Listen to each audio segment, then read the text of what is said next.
Students, welcome to lecture number 5 of function analysis students. तो आज फिर हम क्या करेंगे, एक एग्जांपल हम उठाएंगे यूक्लिडियन स्पेस। फिलहाल हम चल रही है हमारी तो यूक्लिडियन स्पेस की एक और अब हम एग्जांपल उठाएंगे जो कि आर एन पर। पहले हमने क्या किया कि हमने आर रियल लाइन पर जो रियल लाइन थी वो सेट ऑफ रियल नंबर्स हमने उसको भी मैट्रिक्स स्पेस बनाया और फिर उसके बाद हमने ऑर्डर्ड पेयर उठाया जो कि R2 से बिलोंग करते थे। तो उस पर हमने मैट्रिक की 4 प्रॉपर्टीज सेटिस्फाई करवाई। तो वो भी क्या है कि एक मैट्रिक्स स्पेस बन गया। और R3 जो है जिसमें ऑर्डर ट्रिपल एलिमेंट्स होते हैं उन वेक्टर्स पे भी हमने क्या किया कि 4 प्रॉपर्टी डिस्टेंस की सेटिस्फाई करवाई, तो वो भी मैट्रिक बन गया। तो वो सारी मैट्रिक्स स्पेसेस थी। तो स्टूडेंट्स आज ऐसे समझो कि हम एंड तक अब पहुंचने वाले हैं कि आज हम आर एन पर पहुंचेंगे। कि अगर हम आर एन ले लें, मतलब है कि जितने भी नंबर ऑफ एलिमेंट्स ले लें, ये बात है कि लेकिन फाइनाइट की बात हो रही है। तो यहाँ पर हम यूक्लिडियन स्पेस लेंगे।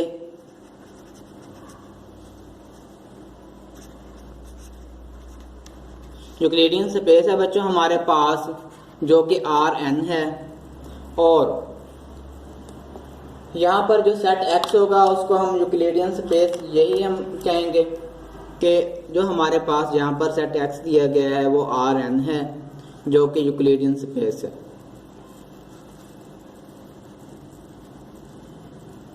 जो कि आर एन है। तो बात यह है बच्चों के फिर इसमें जो भी एलिमेंट्स होंगे for all X Y belong to R N, तो इससे जो भी एक्स वाई तरह के जो भी आर्बिट्रारी एलिमेंट उठा रहा हूं जो भी होंगे इसमें आर एन में, वो इस शक्ल में होंगे, वो ऑर्डर एन की शक्ल में होंगे। तो एक्स इज इक्वल टू, मैं इसको एक्साई का नाम देता हूं, इसका फिर एक्साई 1 होगा, एक्साई 2 सो ऑन टू ये एक्साई एन तक होंगे। सेम एज बच्चों ये जो y है ये बराबर होगा ईटा, इसको मैं ईटा का नाम देता हूँ डिफरेंट करने के लिए, eta 1 eta 2 so on to eta n। इस तरह के इसके एलिमेंट्स होंगे, ये सारे स्केलर होंगे, ये भी स्केलर होंगे, जबकि ये x भी वेक्टर है और y भी वेक्टर है जिसकी n कंपोनेंट्स हैं, और ये क्या है कि इसके भी n कंपोनेंट्स हैं क्योंकि ये Rn से बिलोंग कर रहे हैं।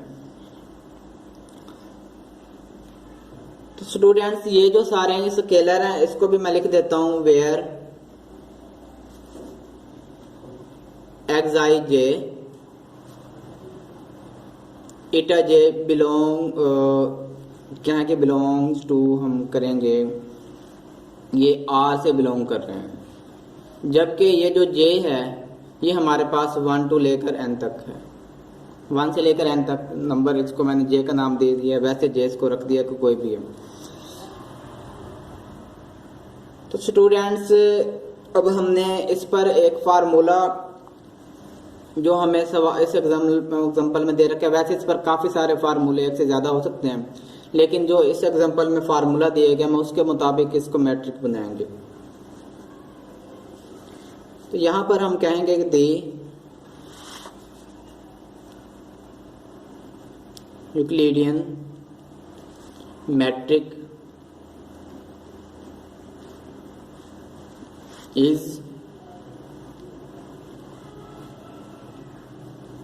defined by, किस तरह डिफाइन करवाया गया उसको फार्मूले को।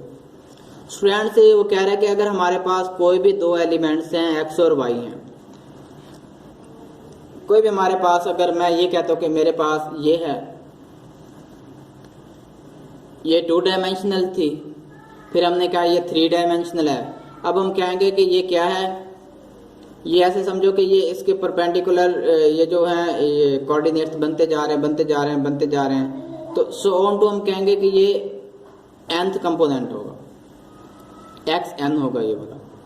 जैसे कि हम ये कहेंगे अगर हमारे पास ये x1 है, x2 है, x3 है, x4 है, x5 है, x6 है, x7 है, सो ऑन टू क्या कि xn कंपोनेंट्स है। ये रेफरेंस पॉइंट है, जो इसमें जो भी वेक्टर पड़े होंगे उनके रेफरेंस पॉइंट और कोऑर्डिनेट सिस्टम हम देखेंगे कि उनकी पोजीशन क्या है। तो अब बात ये है कि इन पर वो कहते हैं कि जितने भी एलिमेंट्स जो भी हैं उन पर जो फार्मूला डिफाइन करवाया गया है वो ये है कि कोई से भी दो एलिमेंट्स होंगे तो पहले एलिमेंट का पहला कंपोनेंट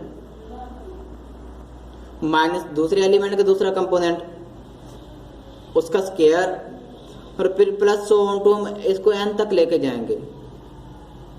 पहला एलिमेंट का nth component minus second elements का भी क्या है nth कंपोनेंट, तो इसका भी स्क्वायर हो गया, तो इसका ले लिया स्क्वायर रूट। तो स्टूडेंट्स इसका जो फार्मूला है वो इस तरह डिफाइन करवाया गया है। मैं यहाँ डी ऑफ एक्स वाई लिख देता हूँ। तो अब हम ये फार्मूले को यूज करके अगर चार प्रॉपर्टीज सेटिस्फाई हम करवा सकते हैं तो फिर हम कहेंगे ये जो फंक्शन डी है ये is metric on that space which is called Euclidean space in R N. आइए हम देखते हैं कि सबसे पहले तो ये है बात है कि हमें कोई से तीन एलिमेंट्स लेने होंगे आर्बिट्ररी तौर पर। इसकी हम वेरिफिकेशन करते हैं। मैं यहाँ लिख देता हूँ वेरिफिकेशन, इसको वेरिफिकेशन ही बोलते हैं।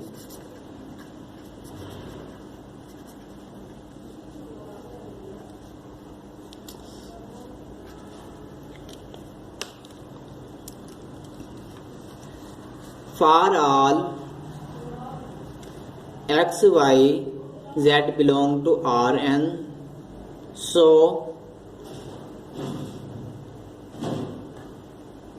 x is equal to xi1 so on to xin, y is equal to eta1 so on to etan, and z is equal to zeta1 so on to zeta n। ये arbitrary तौर पर कोई भी तीन elements हमने उठाए हैं, उस पर अब चार प्रॉपर्टीज हमने क्या करनी है, सेटिस्फाई करवानी। एम वन मैट्रिक वन हम कहेंगे तो हम यहाँ पर लेंगे डी ऑफ एक्स वाई को से भी दो एलिमेंट्स लेंगे, उनका जो डिस्टेंस उसने डिफाइन करवाया है टू एलिमेंट्स का वो पर दिया गया है, उसी को हम देखकर लिख देते हैं।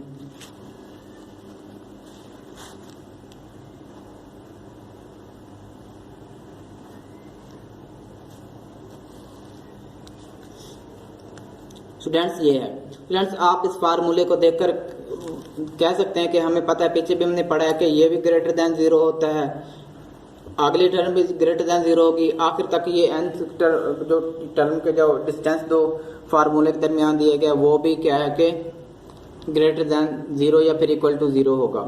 स्टूडेंट्स इक्वल टू जीरो तब होगा जब जो पॉइंट एक होंगे, अगर पॉइंट डिफरेंट हो तो फिर ग्रेटर देन जीरो होगा। स्टूडेंट्स आपको मैं एक बता दूं कि फार्मूला इन्होंने किस तरह डिफाइन करवाया है। ये हमारे पास एक लिस्ट दी गई है, ये देखो ये x एक लिस्ट है, लिस्ट किसकी स्केलर्स की है, ये y भी एक लिस्ट है स्केलर्स की। तो इनके दरमियान में जो डिस्टेंस उन्होंने क्या है कि उन्होंने डिफाइन करवाया है वो यूं है कि कोरेस्पोंडिंग एलिमेंट्स का डिस्टेंस है। कोरेस्पोंडिंग का मतलब क्या है कि जिस जगह पर ये पड़ा है उस जगह पर जो दूसरा पड़ा उनका डिस्टेंस, इसका इससे, ये नहीं कि हम इसका इससे भी करवा लें इससे भी करवा लें, यूं नहीं है। पहले कंपोनेंट का पहले से, दूसरे का दूसरे से, तीसरे का तीसरे से, इसको कहते हैं कोरेस्पोंडिंग एलिमेंट्स का डिस्टेंस मालूम करना। ये कोरेस्पोंडिंग एलिमेंट्स हैं जिस तरह पाए जाते हैं हम इसमें, उसी तरह डिस्टेंस मालूम करना है। तो फार्मूले भी है यूं ही है कि पहले के पहले से और आखिरी का आखिरी से यूं है। स्टूडेंट्स अब बात यह है कि पिछली एग्जांपल में मैं आपको बता चुका हूं, तो अब मैं ये चाहूंगा कि मैं डायरेक्ट ये लिख सकता हूं कि ये जो डी ऑफ एक्स वाई है ये ग्रेटर देन और इक्वल टू जीरो है, तो m1 हमारी क्या सेटिस्फाई होगी। अगर आप लोगों ने प्रीवियस वीडियो नहीं देखी तो वो आप उनको देख लें, तो आप लोगों को वहां से पता चल जाएगा इज सेटिस्फाइड कि क्यों ये सेटिस्फाई हुआ है। अब हर एक बात बार बार बताने भी अच्छी नहीं होती। तो अब मैं प्रॉपर्टी नंबर 2 देखते हैं क्या वो भी इस पर सेटिस्फाई होती है।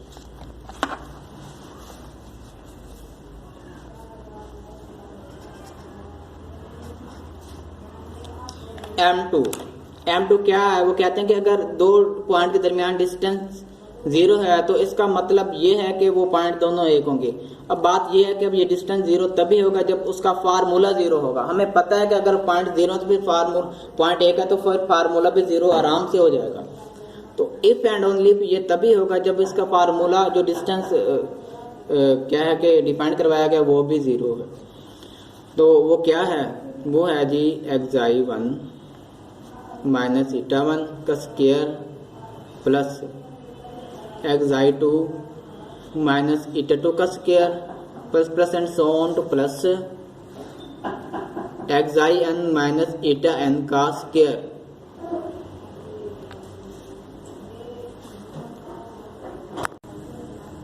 इसका क्या है कि इसका स्क्वायर रूट भी उन्होंने लिया है सब फार्मूले का क्या है कि स्क्वायर रूट भी है बच्चों। तो ये बराबर है जीरो के। हमें पता है कि ये तभी जीरो होगा डिस्टेंस जब ये दोनों जीरो होंगे। दोनों जीरो हैं तो इसका मतलब जो फार्मूला भी फाइंड करवाया गया है which give the value zero which is real number. तो स्टूडेंट्स हमें पता है कि ये तभी जीरो होगा अब अगर ये भी जीरो हो, ये भी जीरो हो, ये भी जीरो हो। xi1 माइनस ईटा1 ये भी जीरो, इसका स्क्वायर भी जीरो हो तो फिर ये भी इसका मतलब है जीरो ही है। चलो मैं लिख देता हूँ ईटा2 xi2 माइनस ईटा2 का square is equal to zero, so on to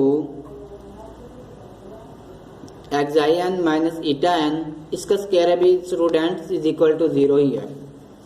students if and only if की कंडीशन के साथ है। तो इफ एंड ओनली इफ तभी ये होगा जब ये xi1 minus eta is equal to zero, xi2 minus eta is equal to zero और सो ऑन टू क्या हो गया अगर हम xin माइनस ईटा n वो भी हमारे पास जीरो ही होगा। इफ एंड ओनली इफ क्या है कि ये तभी जीरो डिस्टेंस ये दो पॉइंट्स अगर नंबर को अगर हम ये पॉइंट्स तो नहीं है ये नंबर स्केलर हैं, जो दो नंबर होते हैं अगर उनका क्या है कि उनका डिफरेंस अगर जीरो आ रहा है इसका मतलब है कि वो नंबर मैग्नीट्यूड में एक जैसे हैं, मतलब ये बराबर हैं। xi1 is equal to eta, xi2 is equal to eta and so on to xin is equal to eta n. Students, if and only if xi1, xi2 so on to xin is equal to, students हमने एक property पढ़ी हुई है कि अगर corresponding elements बराबर आ जाते हैं तो इसका मतलब ये है कि वो दो क्या क्या एक्सप्रेशन आपस में बराबर हैं। तो ये एक्सप्रेशन मैंने लिख दिया। अब ये दूसरा एक्सप्रेशन लिख रहा हूँ eta eta so on to eta n। If and only if ये तो x है और ये y है, x is equal to y, m2 इज सेटिस्फाइड क्योंकि ये डिस्टेंस अगर दो पॉइंट्स दरमियान जीरो है तो इसका मतलब है ये दो पॉइंट भी जीरो बराबर हैं। तो students m2 is obviously satisfied.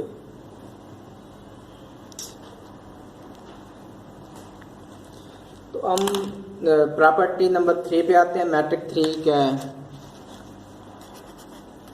m3 which is called symmetric property, which is the most important property in that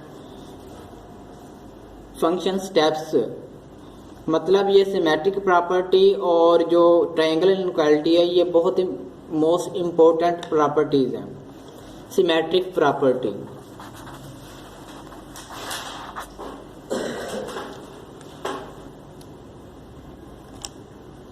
symmetric property क्या होगी, अगर हम दो पॉइंट्स के दरमियान अगर हम डिस्टेंस ले लेते हैं तो हमें पता है कि वो किस तरह फार्मूला डिफाइंड करवाया गया, वो मैं यहाँ पर लिख देता हूँ।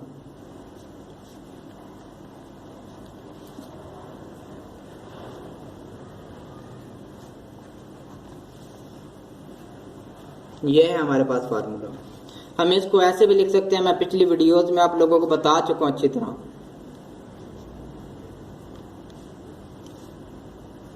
इस होल का square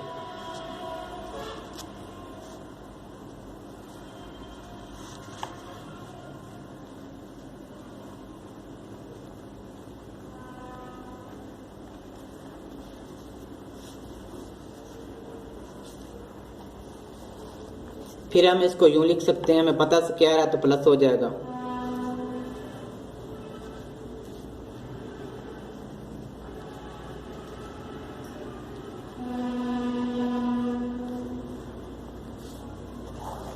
Which is equal to students, that is distance of y from the point x. The distance that we choose between two points, that was, this is students. From that our M matrix 3 property is satisfied.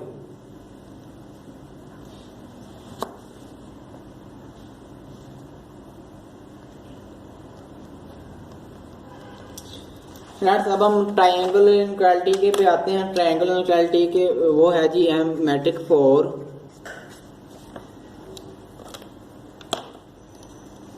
Distance between 2 point जो हमें दिया गया है वो तो हमें पता है, लेकिन अब हम यहाँ पर वो थोड़ा कॉम्प्लिकेटेड है, तो अब हम यहाँ पर वही रूल इस्तेमाल करेंगे कि अगर हमारे पास पॉइंट्स 3 जो कोलिनियर हैं तो डिस्टेंस 2 पॉइंट्स का is equal to the distances. अगर 2 डिस्टेंसेज प्लस कर लिए जाएं तो दूसरे पॉइंट्स के तो वो उसके इक्वल होंगे। अगर ट्रायंगल है तो मतलब अगर पॉइंट्स कोलिनियर नहीं तो फिर ट्रायंगल बनाएंगे तो वो फिर लेस होगा। डिस्टेंस 2 पॉइंट्स का अदर जो कि उसके मुकाबले दूसरे पॉइंट्स का 2 डिस्टेंसेज होंगे वो ज़्यादा होंगे उनका प्लस। तो मैं यहाँ पर कहूँगा केस 1।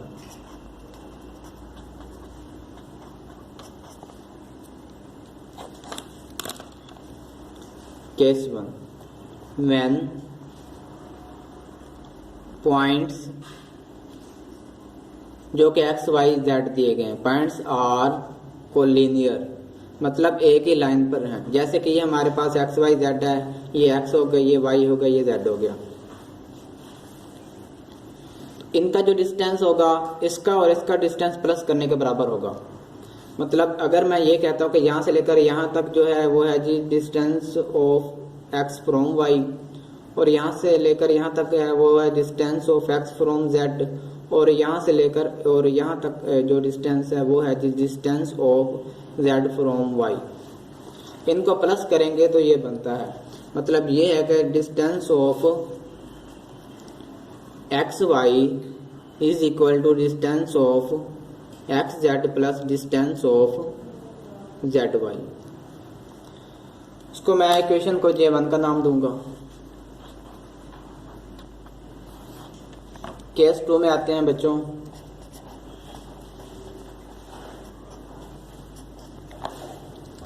केस 2 में ये है कि if that this points are not collinear, if X Y Z are non collinear. अगर एक किस्म की बात है कि 2 पॉइंट्स हैं, ये x है और ये y है, ये तो हमें पता है कि ये कोलिनियर है। अगर हम तीसरा पॉइंट लेके हम यहाँ पर आ जाए फिर तीनों कोलिनियर कहलाएंगे। अगर ये पॉइंट थोड़ा इधर उधर हो जाए, मतलब ये यहाँ पर हो गया है, तो फिर ये कोलिनियर नहीं रहेंगे, फिर ये ट्राइंगल बनाएंगे। ट्राइंगल में हमें पता है कि जो डिस्टेंस ये होगा ये हमेशा कम होगा, ये डिस्टेंस और ये डिस्टेंस के plus distance. In that case बच्चों distance of x from y is less than distance, ये एक्स वाई था, distance of x from z plus distance of z from y। Friends को मैं नेम दूंगा J2 का।